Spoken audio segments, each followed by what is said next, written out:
Magsabaw po tayo ng noodles guys with itlog at malunggay. Ilagay na natin ang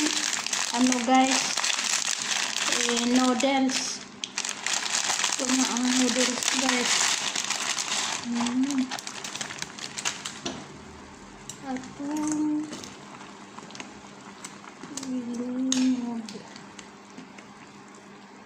Yan. Lagyan na ng pampalasa.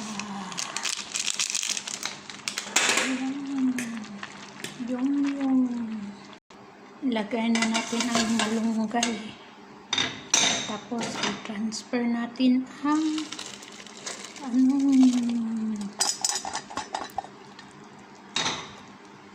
noodles. Yan. Di ba? Sarap sana. Ilagay na natin ang itlog na 2 piraso sa ating noodles na sabaw.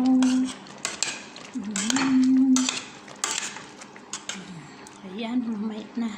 Ito na po guys ang itlog with noodles at malunggay. Dali na po kayo, kainan na. Thank you guys for watching.